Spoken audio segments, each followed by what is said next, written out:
Welcome to the Pharma Quality Cast, where Dan Barretto and I will provide important points to consider for the protection, the improvement, development, and growth of the pharmaceutical supply chain. The focus of our effort is to serve the pharmaceutical community through the sharing of our strategic vision for the industry. So along those lines, we'll also be sharing our view on emerging issues, our perspective of corrective and preventive actions, and our recommendations on innovative ways of working.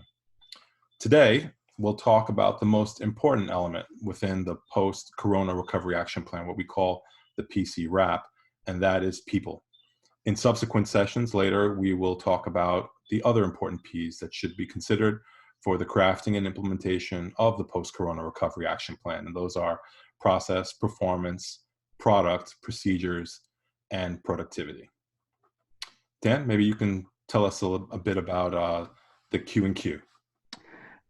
Thank you, Joe. It's good to be back on this discussion. But before we go into the discussion about what we call the Q&Q part for people, and then we talk about some other topics, I think it's important to bring to the attention of our audience. And by the way, I'm very thankful that we have had over 5,000 views to our program. So there's a lot of interest out there.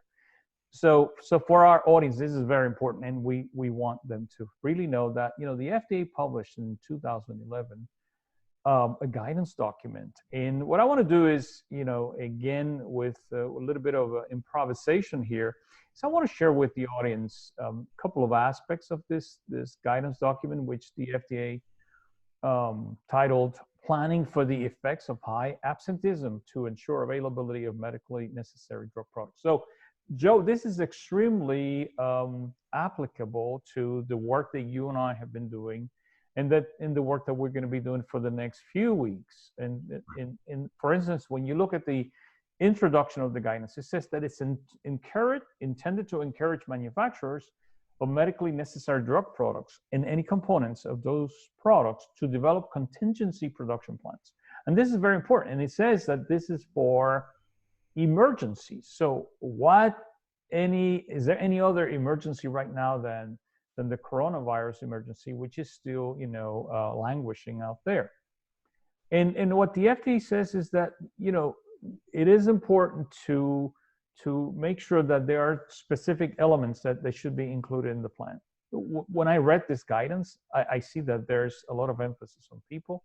But the recommendations that you and I are making go above and beyond what the guidance is giving, because I think that those recommendations that were given in 2011, had a certain purpose, but things have changed. So I think you and I are a little bit at a little bit more advanced stage. So, but it's interesting, and finally about the guidance, and I recommend our audience to actually go to it, is FDA strongly recommends that drug product manufacturers show this guidance to all suppliers and contractors associated with the manufacture of these products and discuss the guidance with them. So it's not only that the manufacturers are expected to implement their guidance for themselves, but they actually have to work with, suppliers of components, APIs, and let them know that they need their support and engagement in terms of making sure that product supply continues across the end-to-end supply chain. So I think this is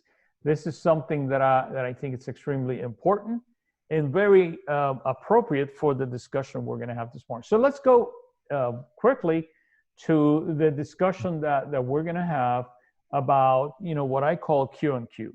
Look, in order for this post-coronavirus crisis remediation action plan to be implemented, a company has to make sure that they have the right level of skills, the right level of capabilities and experience within the organization.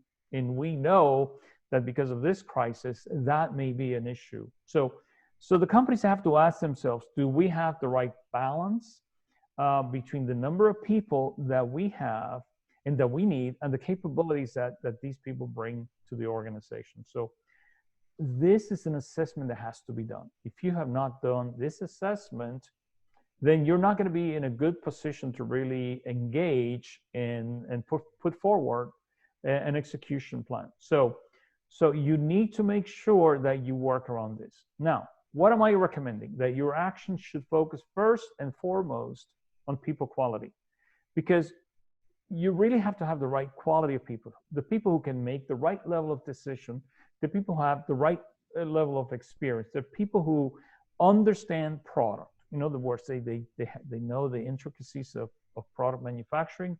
They understand process and systems, and then in the end, these are the people who will apply, a lot of risk-based approaches. So Q and Q is extremely important. So to me, it all starts there with, do you have that right balance between quality of people and quantity of people? So Joe, I think maybe we should talk about then presence. What does that mean? So do you have something to contribute around that for the audience? Sure. So fundamentally, there needs to be consistent attendance from all departments for your operation to run smoothly. However, I think you realistically should expect personnel turnover. Your competitors are going to want your best people to cover their own gaps. So therefore, I think it's important for the management teams, the site level, as well as senior leaders, to ensure that people are happy, that they're encouraged. I mean, happy as well as they could be, as well as informed, which I think is critical for most decision makers in your organization. It's very important for them, for the management teams, not to encourage or promote or create a temptation to consider leaving the company. Obviously, because that'll leave gaps within your organization. Along those lines, from an attendance perspective, if your supervisors, your team leaders, or your experienced folks are absent, there will certainly be a negative impact on your operation. Realistically, you also should expect that there will be plenty of opportunity for failures and deviations, and you will have certain incorrect decisions made on the day-to-day manufacturing process. So this, obviously, to prevent that, you want to have a very effective execution of your on-the-job training. If you don't have the right experienced personnel present, your decision-making is going to be compromised. You certainly don't want unsupervised, partially trained personnel running your complex activities. So if you don't have the right people, you may need to recruit them either from other departments where you might have capability folks that have been trained in other areas, or you might have to reach out to outside sites within your network. You may also consider bringing in temporary service providers, such as third parties, to close some of those gaps. Now, the key piece there is acting quickly. It's critical because you'll be competing with others for some of these best temporary solutions that are available. So you want to seek out that resource on time. Otherwise, you could find it's a very frustrating process for yourself. So Dan, bottom line, the only way you'll be able to remediate and recover and return to what we would call normal production is if you have the right number of people available and performing on a consistent basis, which echoes back what you were saying, not just quantity, but also quality. You should expect that there will be more mistakes and issues generated if you don't have the right number of people with the right skill sets present. You've created, Joe, a right level of urgency here. No question about it. But let's then, because of what you just said, let's talk a little bit about also what I call the dilemma about the position description. Because once you've got the right people in place, then you also have to work around making sure that that you're assigning the right level of responsibility to the right level of people. So in some cases, what's going to happen is that you're going to have to revise the existing position description for certain people because you may be asking them to do a different function. In other cases, you may have to probably develop a whole new set of roles and responsibility for certain people within the organization. And to be candid, I think that in some other cases, you may have to take away some responsibilities for certain people and then reassign them to others. So these changes, these revisions to the position descriptions, I think they definitely will have to be triggered by the assessments that companies will have to make of the overall capabilities for the organization.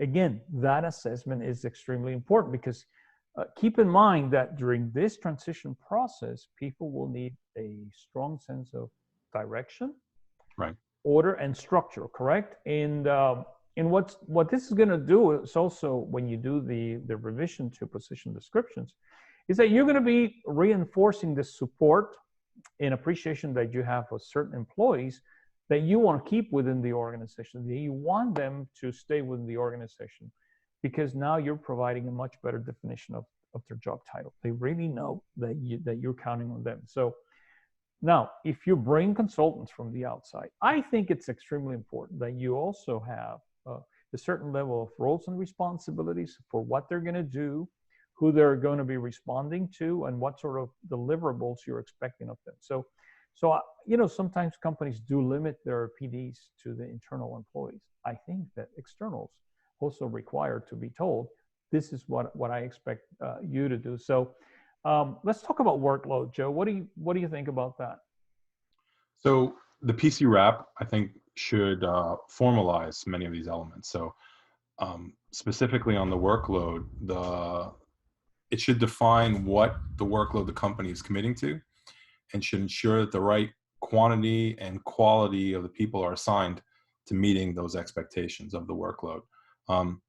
You want to make sure and that you're not giving an indication or impression that QA is the sole organization responsible for the implementation and the operation of the PC wrap. It obviously, the responsibility is across all departments involved. And this is why you need to define the stakeholders and their responsibilities formally within the document. And this is one of the takeaways I also had from that draft guidance you were talking about initially from the FDA, and that is to formalize many of these elements to ensure that they're in writing so you know when the triggers to turn them on are as well as off. You want to make sure you formally define the workload that the PC wrap will generate so that you can also ensure the urgency associated with getting that work done. And you do that by making it time-bound with target dates formally captured within the document. Obviously, keeping in mind that certain activities, even if they are planned, they may require rescheduling. They could be postponed due to lack of personnel availability, or you might have underestimated the amount of work that was needed to achieve them. You should also bear in mind that there may also be significant and serious conflict from time to time between what is routine production and what is remediation work. You need to actively manage that kind of conflict. And by formally defining some of these priorities within the PC wrap, it makes it easier for everyone to align on what the commitment is and to then find appropriate workarounds to strike the right balance. And the final point would be you want to make sure that the workload that you're assigning, and this goes back to your job description, position description discussion, is that it matches the skills of the people involved. You're absolutely right, Joe. I appreciate your perspective on this. So let me talk a little bit about oversight and supervision, because this is another people aspect that sometimes goes underestimated by many companies. So to me, if there's a program that requires senior management support and endorsement from senior management, that is the PC wrap. Therefore, senior management, in my opinion, has to provide that level of oversight. And the way to do this is through a quality council process, or the way to do it is through, you could call it a management review process. Right. And this has to take place until management is comfortable that the site has returned to a state of routine operation. In fact, when you think about it, the whole idea of the PC wrap is really to ensure that each site gets back to a normal state of operation within, let's say, a specific, reasonable period of time. That's really the idea of the PC wrap. So now, what does oversight and supervision mean to include? So to me, it includes a strong approach to people coaching, people supporting people on the shop floor, on the job training, which is going to be necessary. And in some cases, refresher training, because people are going to come back to the site. Shop floor presence, and I don't mean just the warm body there, but really people who know how to do their job, who can provide troubleshooting, who can provide advice, coaching, etc. And then availability. So to me, oversight and guidance is: are you available to support the needs of the organization? So to me, as a summary, given the amount of workload that will be expected, availability for oversight and supervision should not be limited, for instance, to a one-shift operation, because sometimes that's what we've done in the past. If there are 3 shifts, I think you really have to make preparations for that to be the case. So now let's talk a little bit about the self-audit process, what I call self-audit, self-regulation, self-management. Because remember one thing, also the objective of the PC wrap is to be ready for when the regulator knocks on the door, sorry. So what do you have to say about self-audit, Joe? So as you and I have discussed, we're recommending that the groups revise their internal audit program, at least for the first 6 months for the implementation of the program. The program, your internal self-audit program, should be targeted to focus on what you're defining to be the higher risk issues under evaluation. So you might have had a list of a number of things that you would normally go through to cover in your annual self-audit program, but now, given the current circumstances, there may be others that are higher value or that are more critical for a successful operation. So in order to define that, though, senior management should be actively engaged, and they should have a strong say in the approval and the implementation of that targeted self-audit program to make sure everyone's aligned and on the same page. You should also consider bringing in independent third-party audit after those 6 months. And the reason why that's important, Dan, is this targeted audit program is going to serve as essentially taking a temperature of the water. It'll focus on serving as a measurement of the readiness of the site to sustain an external inspection. So Dan, given some of the areas that we covered today, if you were to wrap this up maybe in 3 points, what would you define your conclusion to be of takeaways for our audience? That's a good question, Joe. 3 points. Number 1, what I consider to be the Q&Q process.